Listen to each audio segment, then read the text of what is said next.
Greetings, everyone. This is Christy from Optimal Wellness, Yoga, and More.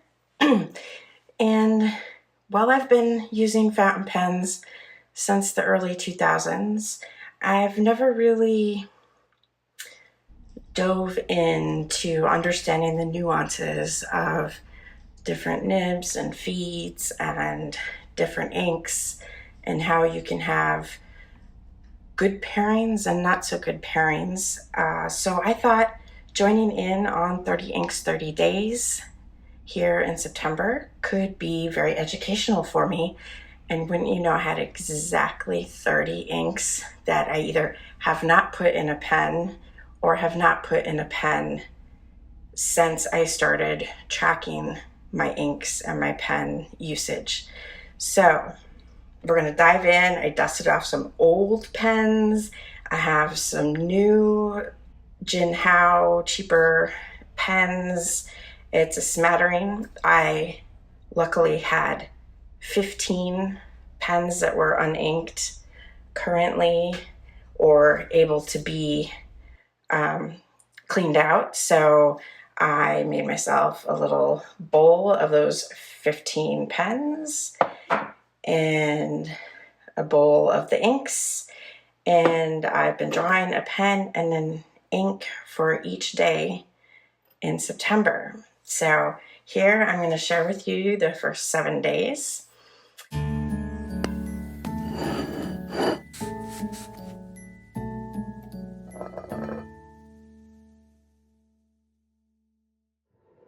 So day 1, I drew the Noodler's Ahab, and this has a steel flex nib. It's a piston filling pen, and I was gifted it back in 2016 by someone who was ready to move it along.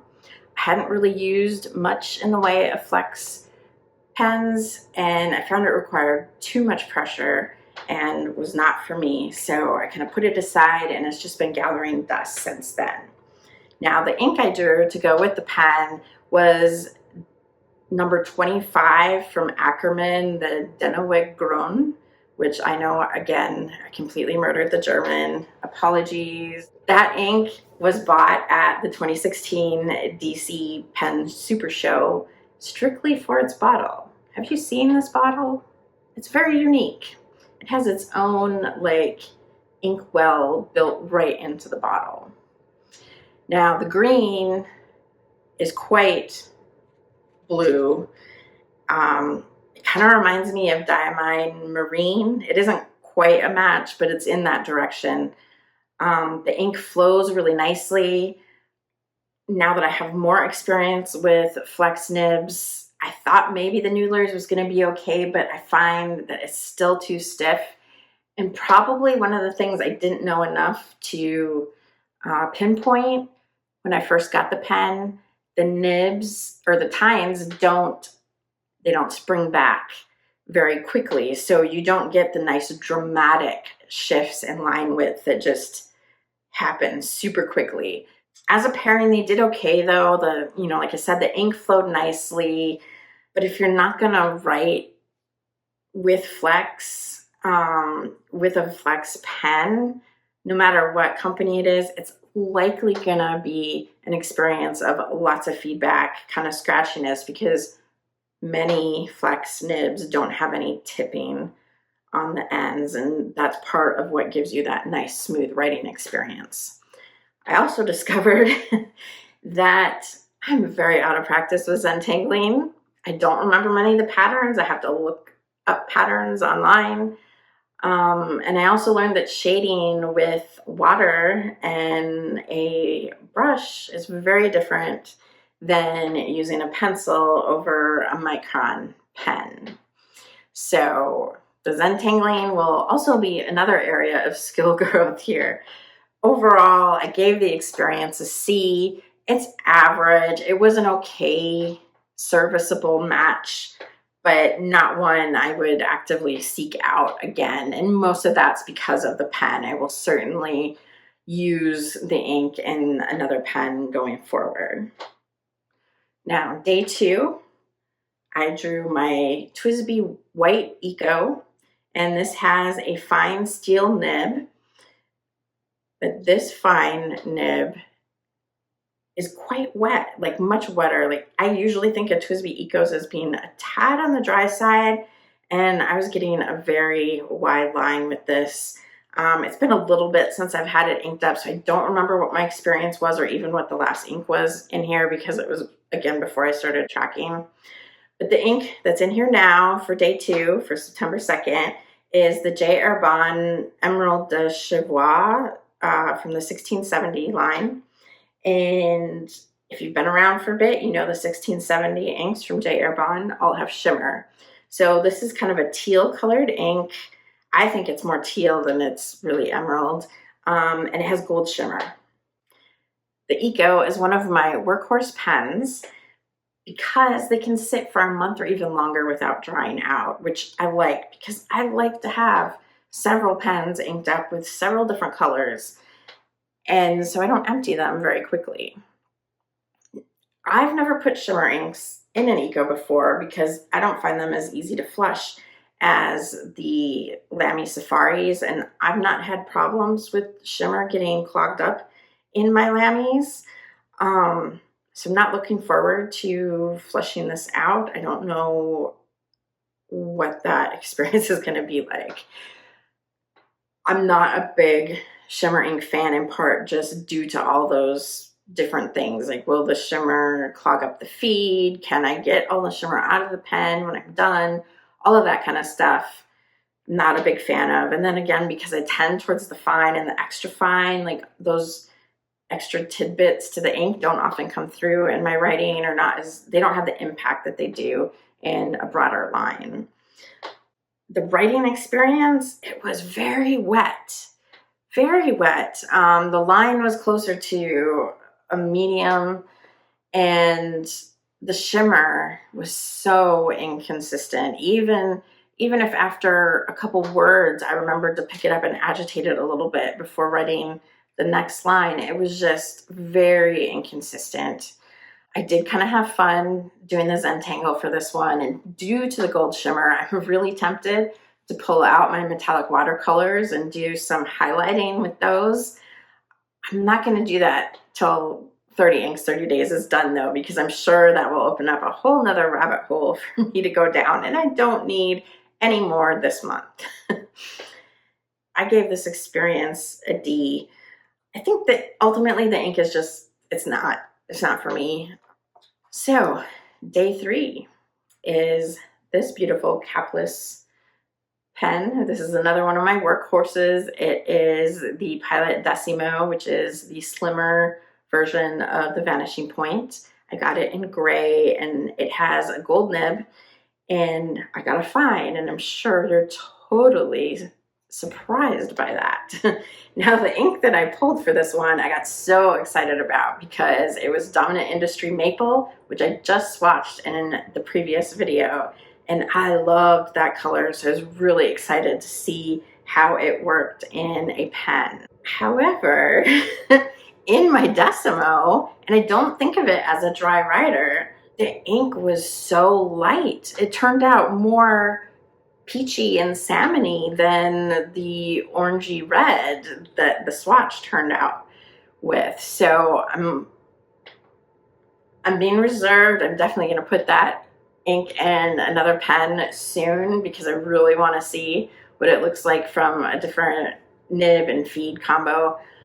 But also, when I wrote with this, and I'm going to have to put another ink, and I don't know what ink I got it paired up with for the second half of the month, but I'll be interested to see how it performs in my transcription notebook. I'm using, I think it's 68 gram Tomoe River paper, the heavier one, whatever weight that is, in just a A5 notebook from Toroko Design.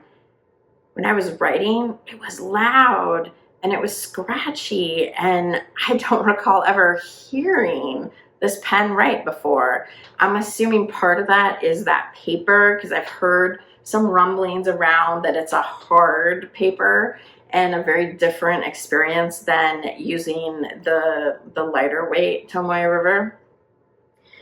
I assume it could also be that the ink is somewhat dry. I don't know. I need to go do a little research, but again, I've heard that red, pink, peachy colors can run a little dry, so maybe this ink was a little too dry for this pen. So I gave it a C+. It's a little better than average, but oh, it was loud on that heavy Tomoe river, and it wasn't super easy to lay down lines in the Zentangle. So serviceable, not fantastic, but better than my other C-rated pens. We come to day 4. Day 4 features my relatively new to the collection Navhalur Original Plus in black with a rose gold trim. It has a fine steel nib that's also plated in rose gold. And if you're not familiar with this model, this is their vacuumatic filler. The ink I pulled for this one was Colorverse Brunch Date.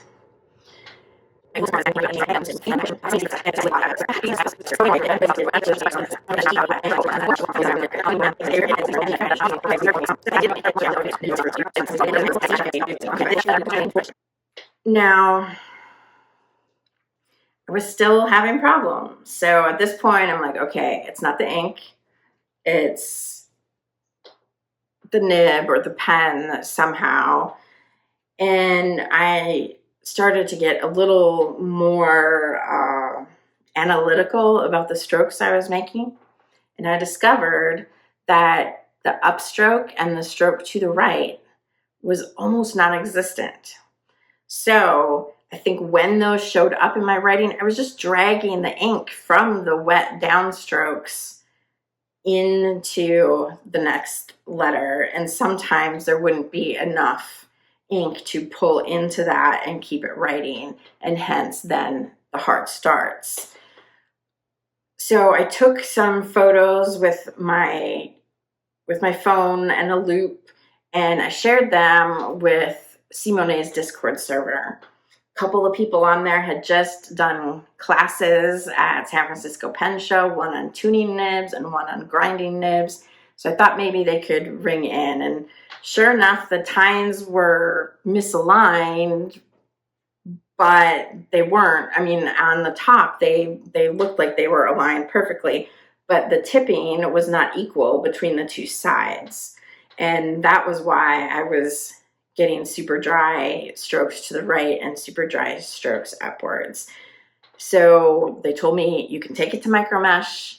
So I did. I used not the figure eights, but the pull and draw up as you go. I did that. It took quite a bit, but I got it to where I have lines. They're not consistent with the upward and the left strokes, but they're there. So I'm not getting the skipping. I'm not getting the hard starts. I don't want to take it any further at this point because this ink may be a dry ink, again, because of the color it is. So I don't want to do any further work on it until I have like Diamine Oxblood or something of that type. Or maybe I will order some Waterman Serenity Blue that I've been told is what all the Nibmeisters use. Or maybe I will just go get a custom grind on it. I mean, that may be the best answer since it's giving me a broader line than I would like. I could maybe get it ground to a fine, to an extra fine cursive italic or something. I haven't done any custom grinds, so I'm actually kind of excited at that prospect. So we'll see. We'll see. I gave this pairing a C once I smoothed it out because it worked. It was okay. Again, not my ideal, not a pairing that I would seek out, at least not until I maybe alter the nib, because it was a little too thick of a line. But I did find it serviceable enough to actually use it in some of my daily pages in my common planner. So, you know, that wasn't in my intention to ever use any of the pairings in my planner, but The Brunch Date ink kind of went with my color scheme this month, and the writing experience was okay enough that I went ahead and did that. So, you know, maybe I should be a little kinder and give it a C+, B-. I don't know, somewhere in there. The next one, day 5, was quite the surprise. This is a TWSBI Eco clone that I got off of AliExpress. It was $1.75 plus shipping and handling. And the brand that's stamped on the cap is Lanbitou, Lanbitou. I'm sure I'm not pronouncing it right. What's interesting about this clone is that it looks like a TWSBI Eco, right? But the nib looks like a Lamy Safari or All-Star nib. It's the slide on and not, well, I haven't tried to take it off, but it's that style where it like wraps around the feed. The pen doesn't have the ink capacity that a TWSBI Eco does because the piston doesn't go up nearly as far back into the barrel, but I'm never looking to have better ink capacity generally because I'm wanting to move on to the next color. So that's not an issue for me. The ink that's in it is Iroshizuku Ku-jaku. So that might have been a huge part of the pleasantness of this experience because I've found in my experience the Iroshizuku inks to be well lubricated and well flowing. I did take the nib to micromesh and Mylar, but not very much, just a tiny little bit, and it certainly wasn't necessary. It was just giving that little bit of finish on the experience. So I actually gave this one a B+. I think this is my highest rated combo for the week. And it's especially worth that because it's less than $2. Who would expect a less than $2 pen to be such a nice experience? And because of that, I think my Zentangle on this one, I slowed down a little bit. I got a little more detailed. So, not bad. We'll see. I have one more of these in a different color coming up, so I'll be interested to see how that one performs, if it's on par or not. Now, rounding out the week, we have 2 more clones, so somehow we ended up with clones at the back half of the week. First up is my Jinhao 86. This is a Parker 51 clone. The difference between it and a 51 is that the clone has a screw cap, whereas the original had a push-pull cap. Screw cap means less likelihood of nib creep, and that's a good thing in my book. I do wish it didn't have quite so many rotations to open up, but you know, it's not a big deal, especially if you're doing longer writing sessions like journaling and writing letters to pen pals. It's great. Now, the ink that I drew to put in it, I literally groaned when I saw the pairing. It is the Atrementis Oriental Red. For those of you that are not familiar, Oriental Red is kind of an orange red. It's definitely a warm red. I do not like that color with the deal of this pen. So this was the day that I realized that this exercise was either going to break me of my need to match or at least coordinate my inks with the pen color, or to make me lose all my hair. That said, the comfort of writing with this combo was wonderful. It was nice and smooth. The flow was consistent. That said, the ink color is just not my color. It was one of my wife's picks. It's just too close to the teacher's correction pen red for me, so I can do without that. So I gave it a B. It probably, you know, if you like the color, this combo would probably be an A, because it was really pleasant. And I've found all of my experiences with the Jinhao 86 to be quite pleasant. I didn't need to do any work on this nib. I don't think I've done work on any of them, and I have 3 of them. So again, this was, I think I got a 3-pack on Amazon for like $12, and I don't know what they run on AliExpress. I hadn't gotten up the nerve to use AliExpress yet when I got these. And we finish up the week with this Jinhao X450. It's a metal pen, so it's pretty hefty. I have it in a mottled swirly brown. I don't know what the name of it is. You know, some AliExpress stores give a pattern name and some don't, and mine didn't.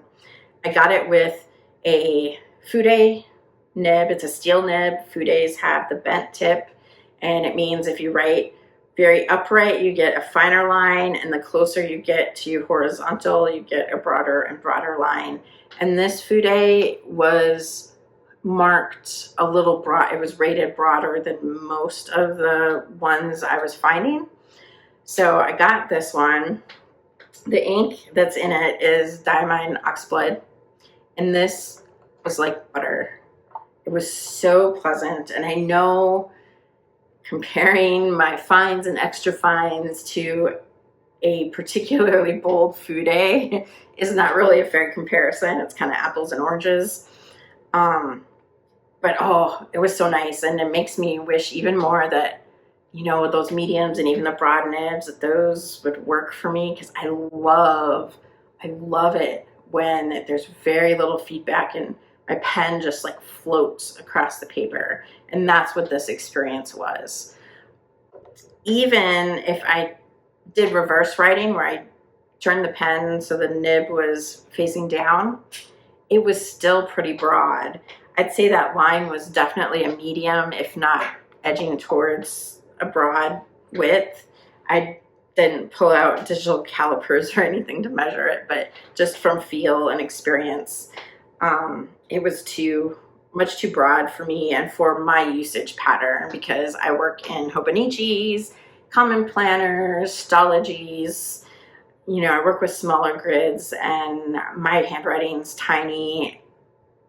As a fun fact, my E's in cursive almost never have an opening. Like, you can't tell the E's and the I's apart, except the I's have a dot over them or somewhere in the general vicinity of them.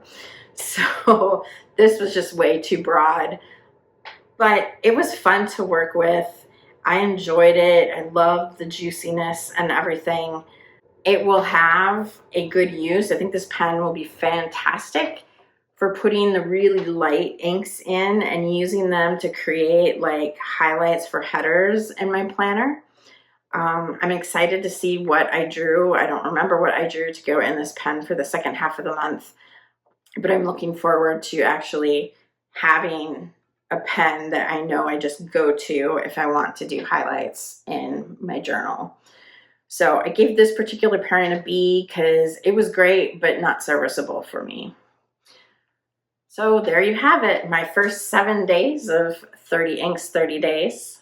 I want to thank you so much for spending time with me today.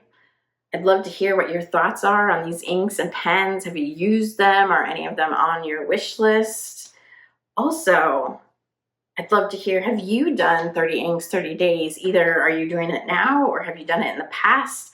And what methods did you utilize to get you to play with the inks? Do you have any tips for me going forward for the next 3 weeks? Anything to help me stay on target? As always, until we meet again, please be safe and be well. Aho. And so it is. Bye.